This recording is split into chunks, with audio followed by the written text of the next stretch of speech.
Evening, it is Monday, November 29th, 2021, and we want to get you caught up on the biggest stories of the day so far. And we begin this evening with a look at firefighters battling massive flames underneath another Atlanta roadway. This happening on a section of Cheshire Bridge Road this weekend, and we're told homeless encampments were found under both areas. Our Jamie Kennedy talking to city officials and care groups about the issue. Firefighter body cam footage captures the intense fire that raged under a bridge on Cheshire Bridge Road over the weekend. Firefighters say under the bridge was extremely hot because the heat couldn't easily escape, causing the steel to warp and the concrete surface to peel away. What the f***? Grills, mattresses, propane tanks, furniture and generators were some of the items found in the fire. Those working nearby amazed at the damage. When I looked down there, underneath the entire bridge was just about charred. Jonquil Patterson, who works nearby and says this is video of him and a city engineer inspecting the bridge. On Monday, workers were back at the bridge making repairs. A large homeless population lives under the bridge. Those who help the homeless in the area say the fire was started because of the weather. I can say for sure that it's a struggle to stay warm. In August, another section of Cheshire Bridge Road was forced to close because of a fire damaging another bridge where homeless people also shelter. The repairs on that bridge expected to take over a year to complete. Tracy Thompson with the Elizabeth Foundation says it's hard surviving in the bitter cold and more needs to be done to help find permanent housing for those in need so fires don't need to be lit, and also better inform them of warming centres because they don't see the news on phones or on TVs. Last year, we had a homeless man on Cheshire Bridge get frostbite, lost all 10 toes and 5 fingertips. This many days later, the intense smell of smoke is still very apparent here. Now, I reached out to the city about the condition of the bridge and they say structurally it is sound and it's only cosmetic damage. If you'd like to help the Elizabeth Foundation in their efforts to help the homeless in this area, we'll have that information on the CBS 46 app and online. In Atlanta, Jamie Kennedy, CBS 46 News.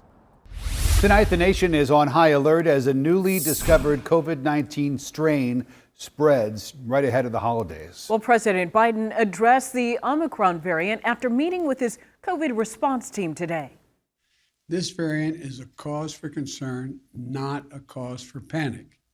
We have the best vaccine in the world, the best medicines, the best scientists, and we're learning more every single day. Countries around the world are tightening their borders once again. Today, the U.S. imposed travel restrictions on 8 South African nations where the variant was first spotted on November 9th. However, the variant already spreading well beyond Africa. It's already reached at least 14 countries, including the United Kingdom and our neighbors to the north, Canada. Now, the U.S. is not one of those countries where the new variant has been detected. Well, despite the threat, holiday travel is going strong. CBS 46's Mary Smith is live at Hartsfield-Jackson with what you need to know. Mary. Well, it's normally busy here, but it's been particularly busy all day on the last unofficial day of the Thanksgiving travel wave. As you can see, the traffic behind me still going steady. It has been backed up here all day. And like you said, new travel restrictions start today as concerns take off over the new variant. Just scared that I catch it and my family catches it. I think it's always concerning, when there's new illnesses going around, and I think it's something to be aware of. Some Hartsfield-Jackson passengers remain guarded as word spreads of the Omicron variant making its rounds. The things that we don't know right now is whether the people who do get infected have a severer form of the disease or whether it's a light disease or somewhat the same as Delta. Starting Monday, new restrictions against non-citizens entering the United States from these countries, as President Biden again urges the vaccine and booster shots. In the event, hopefully unlikely, that updated vaccinations or boosters are needed to respond to this new variant, we will accelerate their development and deployment with every available tool. This all comes as airports remain busy for the holiday season. Just last Wednesday, airline passengers set a pandemic-era record for the most travelers screened in TSA in a single day since March 2020. A lot of people don't want to put their mask on, which is a big concern on the planes, and inside the building. And the new variant has already been detected in at least 14 countries, including Canada. We're live from the airport tonight. I'm Mary Smith, CBS 46 News. Tonight, CBS 46 counting you down to Election Day. Just under 13 hours left until polls open and voters decide the next mayor of Atlanta. Atlanta City Council President Felicia Moore taking on City Council member Andre Dickens. Moore had the most votes in the general election, but Dickens is closing the gap according to recent polls. CBS 46's Haley Mason got a chance to catch up with both candidates today on this Election Day Eve. And Haley, this will likely be a very tight race.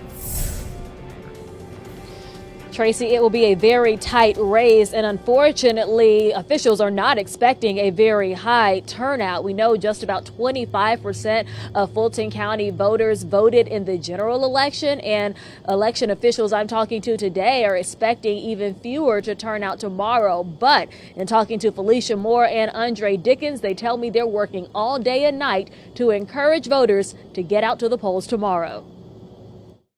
Andre Dickens and Felicia Moore say they are excited going into the final night before the runoff in the Atlanta mayor's race. I'm out here just going everywhere right now, knocking on doors, talking to people, just getting the word out. Our people are out there knocking on doors, ringing phones. Outgoing City Council President Moore says her top 3 issues are crime, city services, and government transparency. She plans to address these items in her first 100 days in office. An 8-year City Council member Dickens says in his first 120 days, he plans to decrease crime and improve infrastructure and city services, while also addressing affordable housing and income inequality. Dickens has pulled endorsements from Mayor Bottoms and Fulton County DA Fani Willis, along with other big-name support. It's great to have the endorsements of 3 former mayors, of all of the City Council members that are endorsing. They have endorsed me. All of the school board members that are endorsing, they've endorsed me.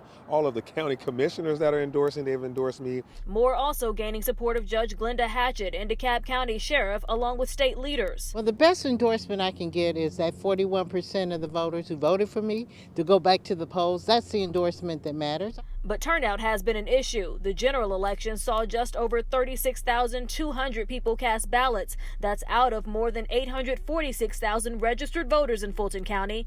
A little over 520 ballots came in the mail. It's unfortunate that people talk, but they don't vote. Fulton County Commission Chair Rob Pitts says they expect about a 20% turnout Tuesday, but they're preparing 1,600 workers to be ready at 184 sites throughout the county. We'll have a technician at each of the polling locations.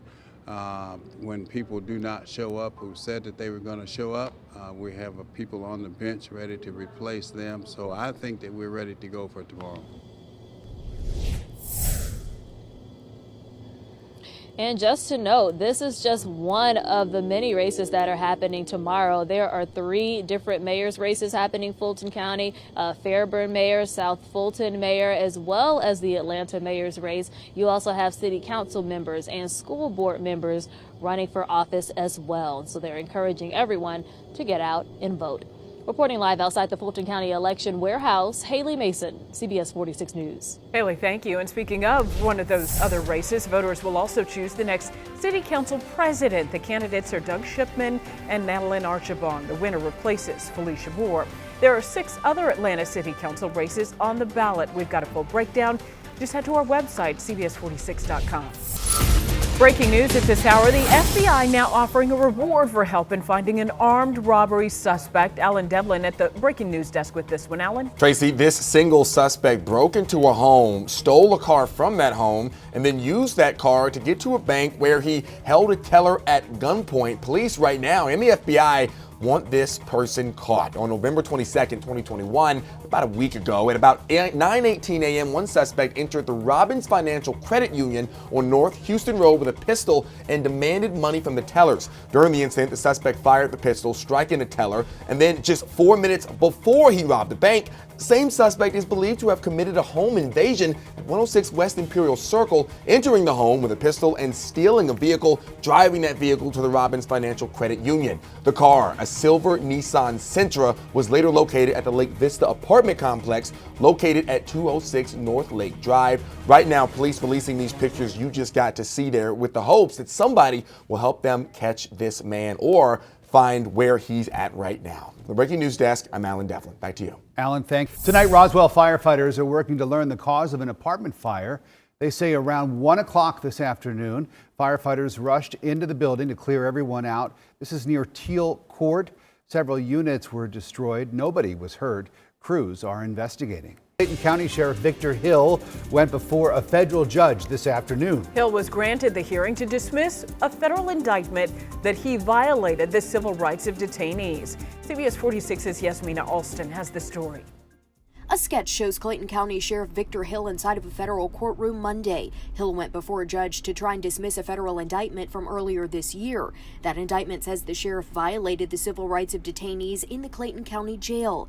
In that indictment, FBI agents said the sheriff placed 4 inmates in restraint chairs as punishment in the jail, violating their civil rights and use of force policies last year. On Monday, Hill's attorneys argued that he didn't have the warning that using restraint chairs was a crime. Hill was initially arrested in April. At the time, he pleaded not guilty and was released on signature bond. The sheriff was also suspended by Governor Brian Kemp, though efforts have been made to reinstate him. On Monday, the judge did not make a decision on the case. In downtown Atlanta, Yasmina Alston, CBS 46 News. Now at 5:30, we're following breaking news. Police have arrested a suspect in a homicide that left one teenager dead. Alan Devlin at the breaking news desk. Alan? Tracy, this all spawns from a brawl and a shooting that happened back in July. A 15-year-old has now been arrested in connection. The suspect has been charged with murder stemming from that July 3rd fight between several teens on McAfee Street. When police arrived, they pursued the teens and eventually found one shot, unresponsive. That teen was later pronounced dead. Now, in November, investigators secured warrants charging a second suspect in this case. 19-year-old Kentavious Jeffries has been charged with murder, criminal attempt to commit murder, aggravated assault, and possession of a firearm during the commission of a felony. Mr. Jeffries is serving time at the Fulton County Jail right now, where he's also being held on unrelated charges. He is now, of course, connected to this murder from July. From the Breaking News Desk, I'm Alan Devlin. Back to you. Thank you, Alan. Take a look at this. The DeKalb County Police Department getting pounds of drugs and 2 guns off the streets. Police say one of their canine units helped make the bust over the weekend on Candler Road. They also found $8,000 in cash at the scene, and they arrested one person. Thanks for watching CBS 46 News. Watch us live wherever you are on our mobile, on our streaming news app. And you can also watch us on Roku, Apple TV, and Fire TV.